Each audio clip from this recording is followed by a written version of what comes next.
Hoy compartiremos contigo una serie de estudios en el libro de Génesis, titulada Promesas increíbles para gente disfuncional.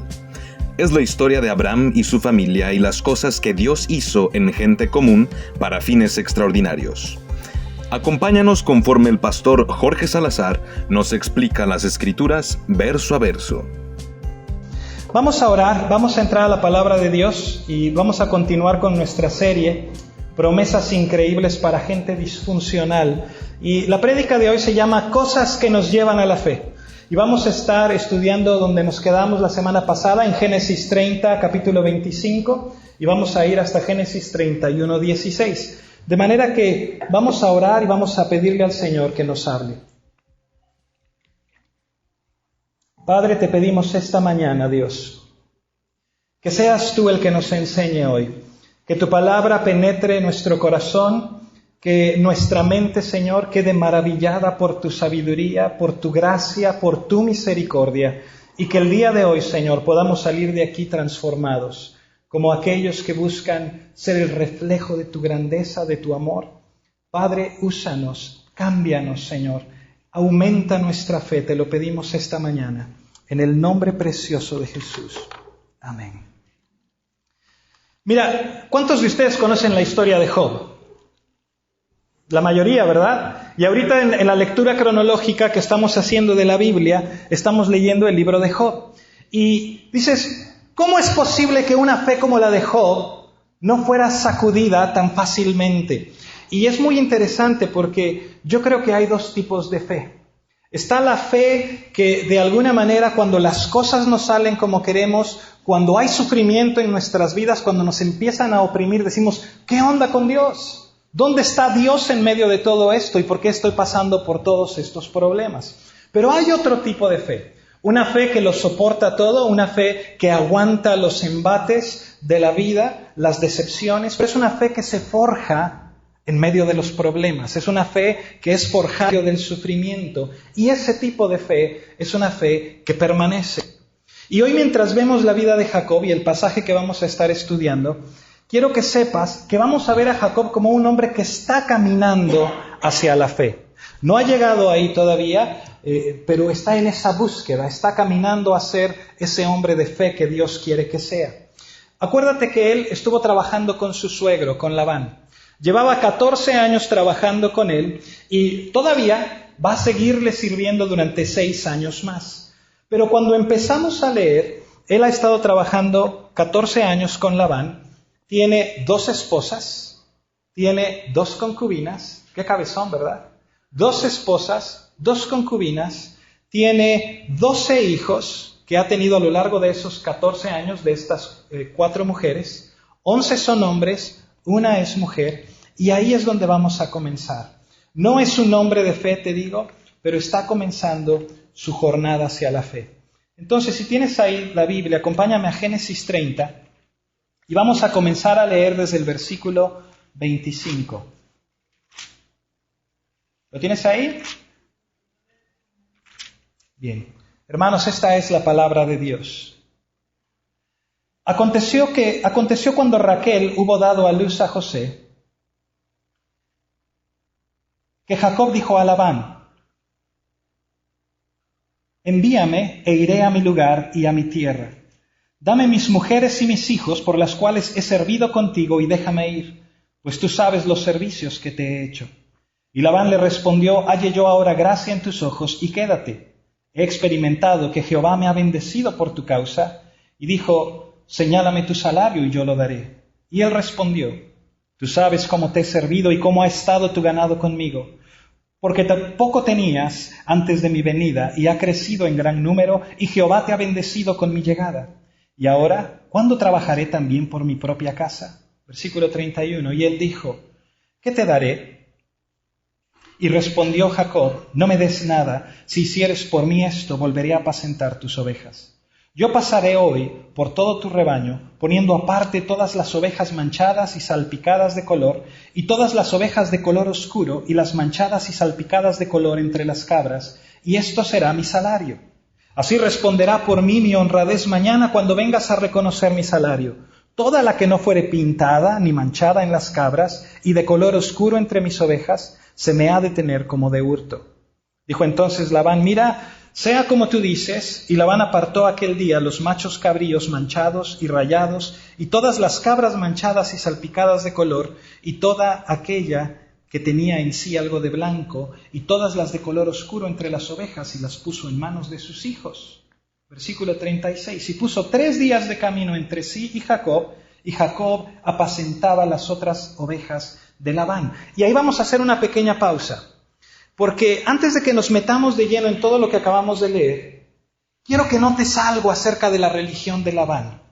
Labán, el suegro de Jacob, es un hombre que está muy metido en la adivinación. La adivinación, por supuesto, es ocultismo. Y él piensa que la adivinación es el motivo de toda su prosperidad y la causa de la prosperidad de Jacob. Y quiero hablarte un poquito acerca de la adivinación, porque no nada más es ocultismo, sino que es una práctica que incluye muchas cosas, como la astrología, como el estudio de las vísceras de los animales, como la lectura de las cartas, como el ver cómo vuelan las aves y interpretar augurios y cosas así. Y usan muchos métodos diferentes. Pero Labán era un tipo que frecuentemente usaba del ocultismo y que lo usaba también para tratar de manipular a sus dioses a su favor. Ahora, muchos años después, cuando Josué ya era viejo, le está enseñando al pueblo de Israel su historia y fíjate lo que les decía Josué. Dijo Josué a todo el pueblo, así dice Jehová Dios de Israel. Vuestros padres habitaron antiguamente al otro lado del río, esto es, Taré, padre de Abraham y de Nacor, y servían a dioses extraños. O sea, Taré era el bisabuelo de Labán.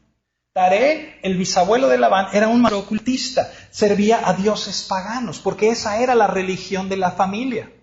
Y Dios salva a Abraham de eso. Por eso Dios le dice a Abraham, vete de tu casa, vete de tu parentela, a donde yo te voy a llevar. Y Dios lo llama y lo saca de ahí. Es una historia muy impresionante, la de Abraham. Pero para cuando llegamos a Labán, esas prácticas ocultistas y de adivinación están muy arraigadas en la familia, en su cultura. Y de alguna manera no les deja darse cuenta que la bendición que tiene Jacob ha sido por mano de Dios y no por todas sus cosas. Y ahorita vamos a ver por qué te estoy contando todo esto, porque va a tener sentido. Pero con esto en mente quiero que veas cómo llega Labán con Jacob y le dice Jacob a Labán, le dice, ¿sabes qué? Yo estoy listo para irme. Ya me quiero ir y Labán no está preocupado.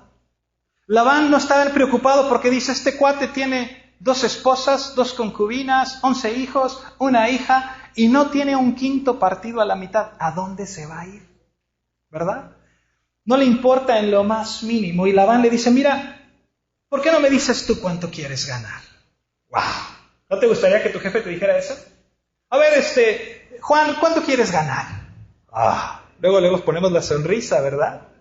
Pero ¿sabes algo? Labán no era tonto, era muy abusado. Es más o menos lo que pasa cuando vas a comprar un carro y ves un carro muy padre o un carro usado y te dice la persona que te lo está vendiendo, pues usted dígame cuánto quiere pagar.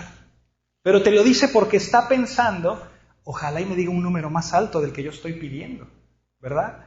Y cuando nosotros decimos, no, pues te quiero pagar tanto, y es mucho más de lo que él quería, te dice, pues es bien poquito, déjame, voy a la oficina a hablar con mi jefe. Y se mete a la oficina y entra a la oficina, está con su jefe y dice, yes, ya la hicimos, me quiere dar más de lo que yo esperaba. Y están ahí un ratito y sale y te dice, pues mira, estuve platicando con el jefe y a lo mejor me quedo sin comisión. Pero pues está bueno, pues te voy a vender el carro por lo que quieras. Y el cuate se va bien contento y el otro se queda, ay, qué sonso este amigo, ¿verdad? Me dio más de lo que yo quería. Y de alguna manera yo creo que Labán está en esa situación. Quiero que veas a Labán como ese tipo, como el tipo que le dice, a ver, pues tú dime lo que quieres ganar. Y cuando Jacob le contesta lo que quiere ganar, yo creo que Labán se fue de espaldas y dijo, qué sonso Jacob. Porque en aquella época los pastores ganaban más o menos el 5 o el 10% del rebaño. Era lo que se les daba. Pero Jacob le dice, mira Labán, yo nada más me voy a quedar con el rebaño que no sea completamente blanco, ni completamente negro. Ahora, quiero que entiendas esto de aquella cultura. En aquella época, generalmente los machos eran negros y el resto de las ovejas eran blancas. Había muy poquititos que salían con combinación, con manchas, con rayas. Era menos del 1%. Entonces de repente ves que Labán oye que Jacob le dice, dame los rayados y los manchados. Y dice Labán, claro, pues, ¿qué sonso estás, compadre? Y no lo puede creer. Pero fíjate cuando ves el versículo 35 y 36. Lo primero que hace Labán, le da la mano a Jacob, le dice, trato hecho, Jacob. Y lo primero que hace es agarrar a todos los rayados, los manchados, los pintos, y se los da a sus hijos y los manda 3 días de camino. ¿Sabes lo que está haciendo? Se lo está transando. Están haciendo un trato y y Labán está engañando a su yerno. Qué grueso, ¿no? Y te encuentras con Jacob aquí, atorado, con 12 hijos, con 4 esposas, sin dinero. Labán lo sabe y dice, me voy a aprovechar de este hombre. Y es muy interesante, pero quiero que veas desde la perspectiva de Jacob, ¿por qué Jacob haría algo tan absurdo? ¿Por qué Jacob le ofrece esto a Labán? Sabe que es un pillo, sabe que es un tranza, pero también sabe que siempre va a haber una discusión entre ellos. Entonces lo que él dice es, mira, ¿sabes qué? Es mi única oportunidad para zafarme del dominio de mi suegro. Imagínate estar 20 años con un suegro tranza. Es la única oportunidad que tengo para quitarme la bota del cuello. Y yo sé que va a sonar loquísimo, pero si el Señor me lo concede, lo voy a intentar. Y estamos hablando de cosas que nos llevan a la fe. Estamos hablando de cosas que Dios usa, los tropiezos, las decepciones, a veces el sufrimiento. Dios lo usa para construir nuestra fe. Y vamos a reflexionar en el hecho de cómo Dios crea esta fe, porque de eso vamos a estar hablando. Tu bosquejo dice, punto A, los problemas a menudo son más difíciles de lo que esperamos. Mira, Dios forja la fe en medio de los retos, en medio de los problemas. Son más difíciles de lo que esperamos. Yo creo que cuando Jacob llegó con Labán, ni se imaginó que iba a estar ahí, atorado, 20 años. Y sin embargo, Dios usó todo eso. Dios usó eso. Y a veces así es Dios con nosotros, ¿no? Nos lleva por caminos que dices, oh Señor, y no sabemos lo que hay delante. Y si hubiéramos sabido, dices, a lo mejor no me metía en o bronca. Pero Dios nos permite que nos vaya moldeando. En tu bosquejo dice, punto número 1, a veces estamos atorados en una situación difícil. La clave es estar atorados. Porque a lo mejor estás atorado en el trabajo que tienes, a lo mejor no te gusta lo que ganas, a lo mejor no te cae bien tu jefe, a lo mejor todo el mundo nomás se te está echando encima y tienes compromisos económicos. Tienes que pagar la renta, tienes que pagar la luz. ¿Y qué haces? No puedes botar la chamba. Si no, ¿quién le va a dar de comer a tus hijos? Y te encuentras en una situación donde dices, no lo puedo dejar y estoy atorado. Y de eso es de lo que estamos hablando. Punto número 2. A veces la solución incluye un gran riesgo. Mira, no me gusta mucho hablar de mí, pero te voy a contar una historia que nos sucedió hace algunos años. Yo estaba trabajando en un lugar donde tenía que salir de mi casa a las 6 de la mañana y llegaba a mi casa a las 8 de la noche. Entonces decía, buenos días, mi amor, y me iba y regresaba, buenas noches, mi amor, a dormir. Y todo el día estaba trabajando y apenas nos alcanzaba para pagar la renta y un poquito para comida. Y era una situación tremenda. O sea, imagínate la desesperación de que no te queda tiempo para ir a buscar otro trabajo, porque tienes que estar trabajando. Y si dejas de ir un día, ya no te alcanza para pagar la renta. O sea, no te puedes enfermar, no te puede pasar, tienes que estar ahí. Y era una situación desesperada. Y un día me acuerdo que, platicando con mi esposa, le dije, mi amor, es que yo no creo que Dios sea esto lo que quiere de nosotros. Que yo esté esclavizado a este trabajo desde las 6 de la mañana hasta las 7 de la noche. Dios quiere más, Dios no nos ha llamado a esto. Y de alguna manera estuvimos orando y me acuerdo que un día le dije, Chaparrita, ¿sabes qué? Hoy voy a renunciar al trabajo. Y me dijo, ¿estás seguro? ¿Ya conseguiste algo? ¿Qué vas a hacer? Dije, no, pero yo estoy seguro que Dios tiene algo especial. Y me encanta mi esposa porque de veras, otra mujer me hubiera dicho, ¿estás loco? ¿Qué te pasa? ¿Y qué vamos a comer? Estamos a la mitad del mes. O sea, en 15 días teníamos que pagar la renta. Y estuvimos orando, sabíamos, yo sentía y ella también que era la dirección de Dios. Fui al lugar donde trabajaba, renuncié. Cuando regreso a la casa, me dice mi esposa, te habló una señora fulana de tal, y dejó su número. Dije, fulana de tal, qué raro, pues no sé quién es, y le hablé. ¿Qué tal, fulana de tal? Soy Jorge Salazar, ¿para qué soy bueno? Me dice, no sé si se acuerda de mí. Hace como 2 meses, usted pasó a 2 locales donde usted trabaja a ofrecer páginas web, un sábado en la tarde, mientras estaba en su break, y ya estoy lista para hacer mi página web, y ya tengo el dinero y se la quiero pagar por adelantado. ¿A dónde se lo llevo? Yo dije, vivo en tal, le di mi dirección, fue la señora, me dio el dinero por adelantado de la página web, y empezamos a hacer páginas web, y Dios bendijo ese negocio y multiplicó, y hubo oportunidad para dedicar el resto del tiempo al ministerio. Lo que te estoy tratando de decir no es que renuncies a tu trabajo de una manera loca, sino que le creas a Dios cuando Dios te ha puesto esa confianza de lo que Él quiere hacer. Porque muchas veces la solución implica un gran riesgo. Y lo que estamos viendo aquí es que Jacob rechaza el 10% de su rebaño, lo que le tocaba a él, a cambio del 1%. Al regresar de esta breve pausa, aprenderemos mucho más de los planes de Dios.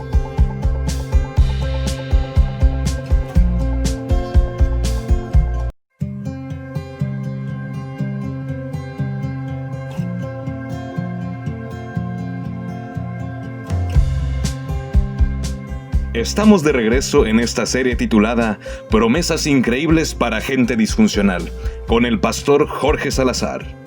Y lo que estamos viendo aquí es que Jacob rechaza el 10% de su rebaño, lo que le tocaba a él, a cambio del 1%. Es una oportunidad muy difícil, es un gran riesgo. Dice, pero si funciona, me voy a zafar de esta situación.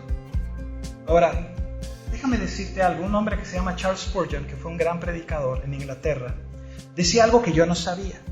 Él decía que las águilas a veces ponen espinos y picos en sus nidos. ¿Sabes para qué? Para que conforme los pollos van creciendo, se sientan incómodos y salgan del nido y empiecen a volar. Y yo creo que de alguna manera lo que estamos viendo aquí es que exactamente es lo que Dios está haciendo con Jacob, para que la fe de ese hombre pueda crecer. Y eso es lo que a veces Dios hace con nosotros. ¿Estás ahí?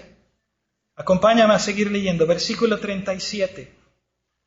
Vamos a leer hasta el versículo 2 del capítulo 31. Dice, tomó luego Jacob varas verdes de álamo, de avellano y de castaño, y descortezó en ellas mondaduras blancas, descubriendo así lo blanco de las varas. Y puso las varas que había mondado delante del ganado en los canales de los abrevaderos del agua, donde venían a beber las ovejas, las cuales procreaban cuando venían a beber. Así concebían las ovejas delante de las varas y parían borregos listados, pintados y salpicados de diversos colores.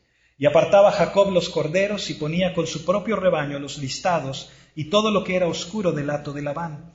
Y ponía su hato aparte y no lo ponía con las ovejas de Labán. Y sucedía que cuantas veces se hallaban en celo las ovejas más fuertes, Jacob ponía las varas delante de las ovejas en los abrevaderos para que concibiesen a la vista de las varas.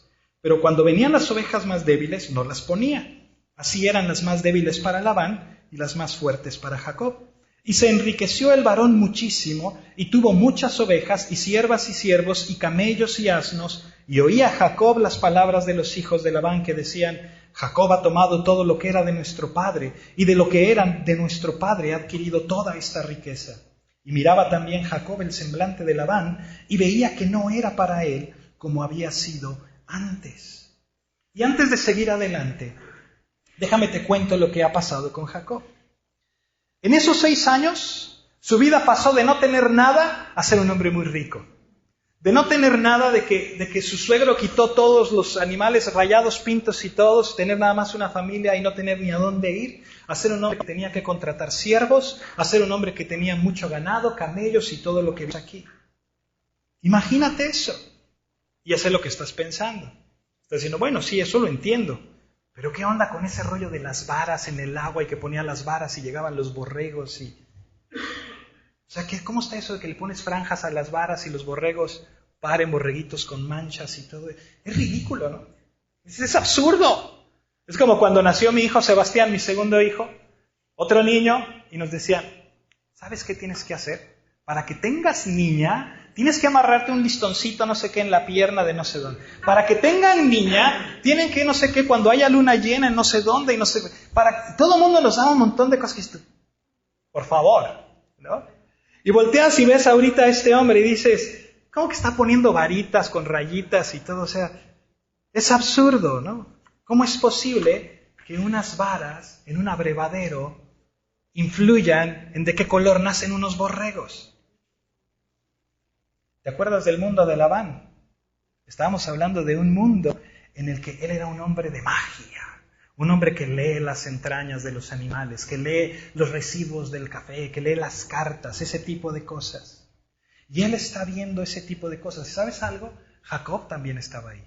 Y Jacob también estaba envuelto en todas esas cosas. De alguna manera eran las cosas de su época. La gente en esa época no lo veían como ocultismo o como superstición, lo veían como algo poderoso. Y pensaba Jacob que de esa manera estaba saliéndose con la suya.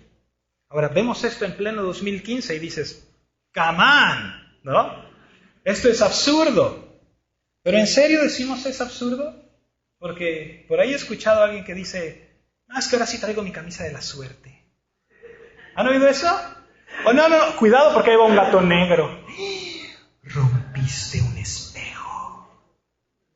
¿Han oído eso? Oye, esto que el otro tocó madera. Es absurdo.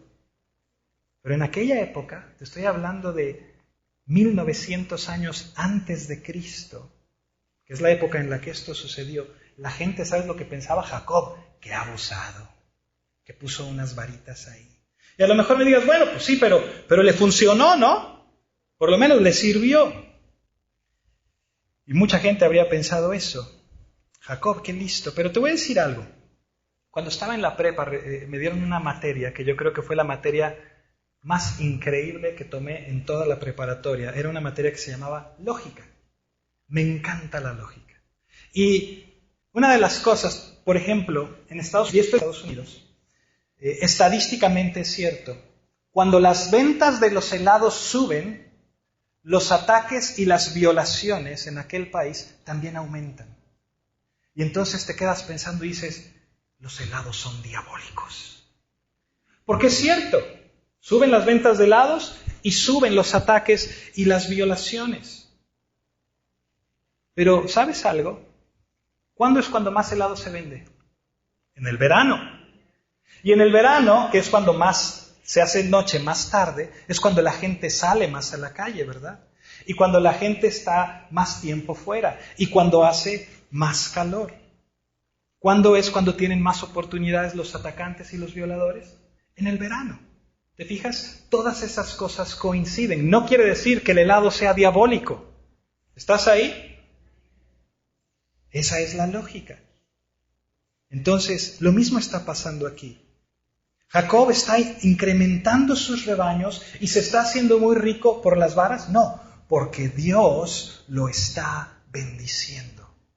Dios lo estaba bendiciendo. No era su abracadabra, no era su magia, y al principio eso es lo que Jacob estaba pensando, pero después se da cuenta, porque hemos estado hablando de las cosas que nos llevan a la fe. Una fe que no es sacudida en los tropiezos, que no es sacudida en los problemas, en las decepciones, en el sufrimiento, pero hemos aprendido que los retos muchas veces son más grandes de lo que esperamos. Y en la vida de Jacob lo vemos, pero quiero ir más allá. Los problemas casi siempre llegan acompañados de gracia. Es el punto B en tu bosquejo. Tienes ahí a Jacob en esa situación imposible con Labán, y sin embargo Dios está bendiciendo a este hombre. Y todo a su alrededor se está multiplicando. Yo no sé si has conocido a esa gente que dice, es que la vida es patética. O sea, yo no nací con una torta bajo el brazo. O sea, no más falta que venga un perro y bueno. O sea, todo me sale mal. Es lo peor. Nada me sale bien. Y vas con esa persona y le dices, oye, dime por favor, ¿ves alguna muestra de gracia, de la gracia de Dios sobre tu vida? ¿Y sabes qué es lo más triste? Que mucha gente no la puede ver. Que mucha gente no puede nombrar eso. Y es algo muy grueso. Es algo muy triste. Y déjame leerte algo, yo sé que lo has escuchado. Impresionado por el hecho de que no tenía zapatos y pensaba que mi situación era lo peor que me podía haber sucedido. Hasta que conocí a un hombre que no tenía pies. Y no se trata de ver cómo les va peor a los demás, sino que se trata de que de alguna manera podamos ver la gracia, podamos ver lo que Dios nos ha dado, la misericordia que Él ha derramado, la gracia con la que vivimos. Y a veces Dios tiene que empezar a abrirnos los ojos para poder ver todas esas muestras de su misericordia en nuestra vida. Por eso el número 1 dice que la gente empieza a darse cuenta que Dios nos bendice. Mira, ha habido veces en mi vida que yo me las he visto negras y de alguna o de otra manera Dios pone gente que se acerca y me dice, hey, acuérdate lo que Dios ha hecho. Y volteo y veo a mi preciosa esposa y veo a mis lindísimos hijos y digo, Señor, gracias. Gracias por lo que tú has hecho en mi vida. Y veo la amistad y el compañerismo de cada uno de ustedes. Digo, gracias, Señor, porque eso es una bendición. Es una gran bendición. ¿Estás ahí? Y así es, esto es parte de cómo Dios empieza a establecer la fe en la gente, cómo nos abre los ojos. A pesar de nuestras fallas, a pesar de las cosas en las que la regamos una y otra vez, Dios nos está haciendo bien. Número 2, nuestras habilidades no son la explicación para nuestras bendiciones. ¿Oíste eso? Dile al que está a tu lado. El que tú seas muy salsa no es la explicación para tu bendición. Díselo.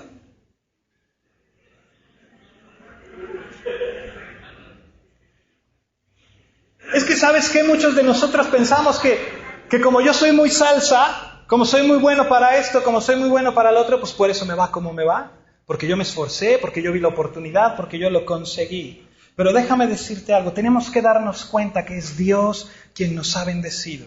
Tenemos que darnos cuenta y cuando comenzamos a entender que es Dios el que nos bendice, es que empiezas a caminar en el camino de la fe. Y vamos a terminar de leer el capítulo 31. Capítulo 31, versículo 3, acompáñame. Dice, también Jehová dijo a Jacob, vuélvete a la tierra de tus padres y a tu parentela y yo estaré contigo.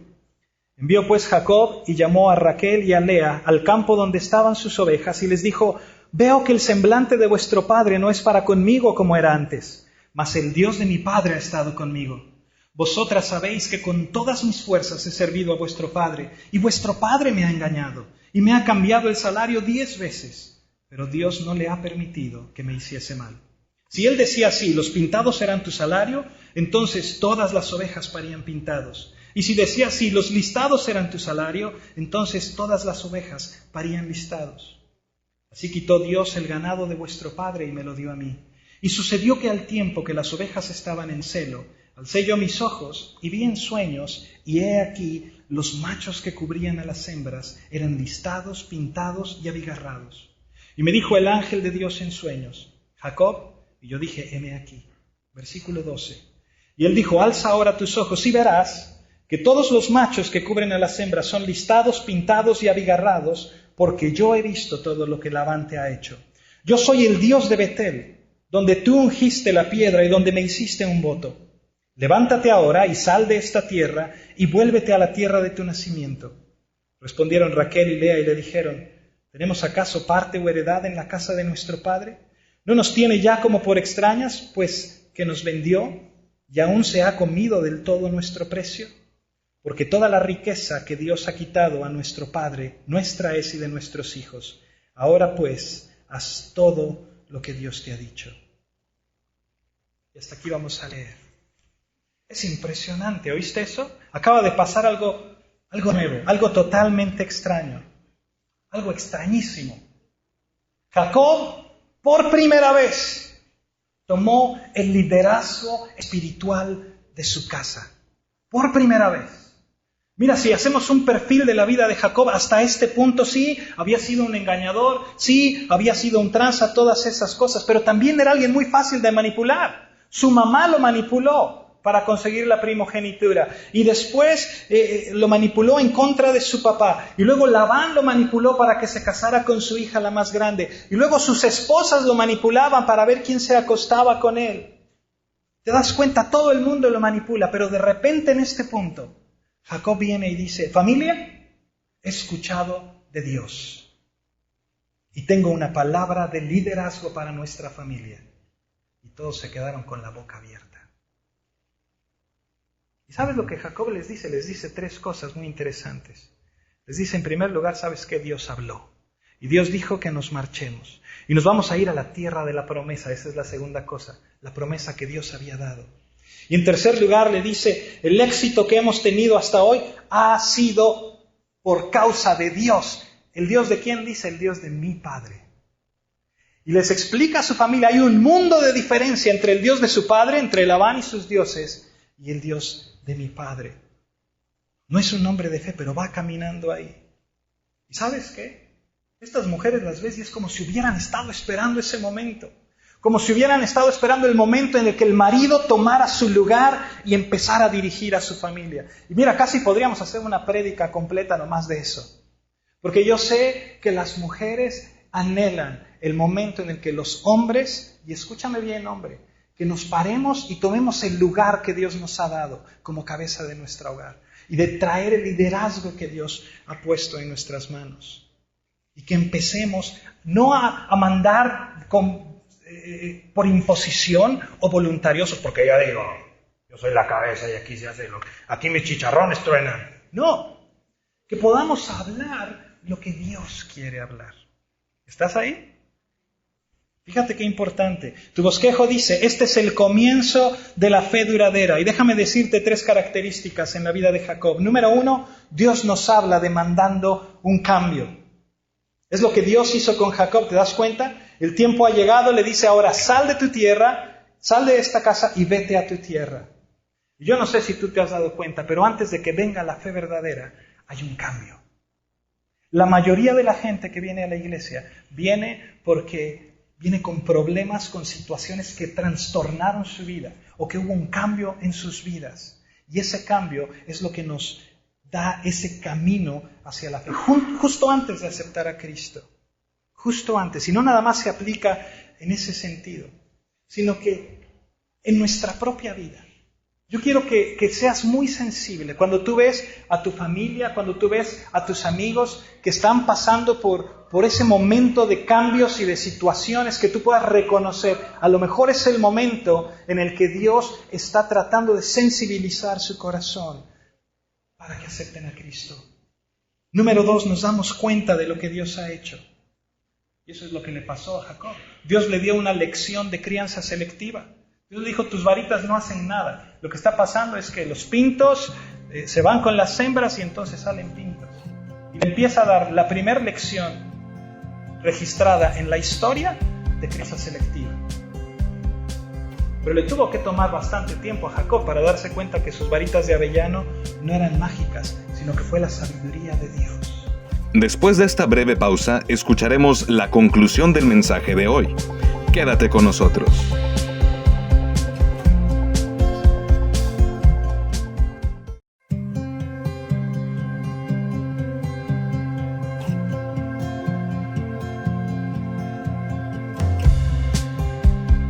Gracias por seguir con nosotros. Te recordamos visitar nuestra página web en estudialapalabra.com y envíanos tus preguntas y comentarios. Dios te bendiga.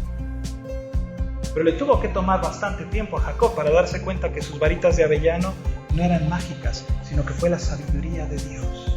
Y yo no sé si te ha pasado que durante muchos años ves algo que te sucedió y dices, híjole, qué chiripada.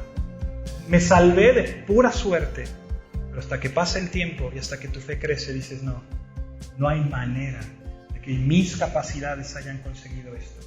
No hay manera de que haya sido la suerte. Tuvo que ser Dios. Y cuando la gente empieza a decir, tuvo que ser Dios, es gracias a Dios que esto sucedió, es que empiezas a decir cosas como traía mi camisa de la suerte. Qué absurdo, ¿verdad? Y entonces empiezas a agradecer a Dios. Y número 3, con esto vamos a terminar. Damos los primeros pasos hacia una obediencia arriesgada. En varias áreas de nuestra vida, en varias áreas, Jacob se iba a marchar, iba a tomar sus rebaños, iba a tomar su familia, iba a comenzar un viaje de 650 kilómetros, un viaje que le pudieron haber tomado muchos meses, como medio año. Se iba a ir, iba a tomar el riesgo. ¿Por qué? Porque creía en la palabra de Dios, porque creía en lo que Dios le había dicho. Y yo creo que tomamos riesgos cuando vamos por primera vez y le queremos decir a alguien, ¿sabes qué? Cuando queremos decir voy a obedecer por fin la palabra de Dios, tomamos un riesgo. Tomamos un riesgo cuando decimos voy a amar a mi esposa como Cristo amó a la iglesia. Cuando empezamos a decir voy a amar a mis hijos. Cuando empezamos a decir voy a ser honesto en mi trabajo, voy a dejar de llevarme las plumas escondidas. Cuando empezamos a decir, ¿me explico? Voy a ser gentil, voy a ser amable, voy a obedecer a Dios. Y es un riesgo, pero Dios empieza a forjar nuestra fe y nos va llevando a la fe, y es el comienzo de la fe. Y yo sé que algunos de ustedes han tomado ese camino ya. Yo sé que has tomado ese camino y que son pasos que te llevan a la cruz.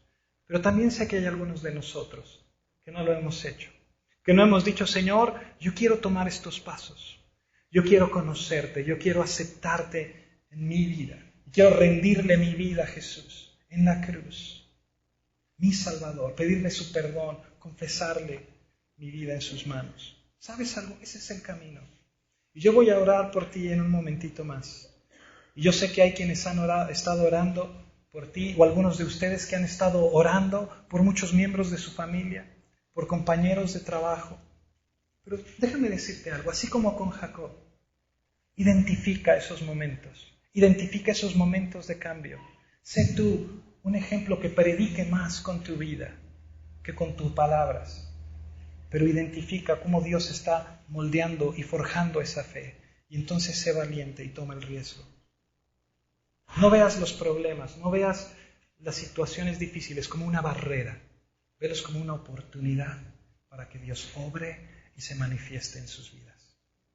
¿Lo crees? ¿Por qué no te pones de pie? Déjame orar por ti.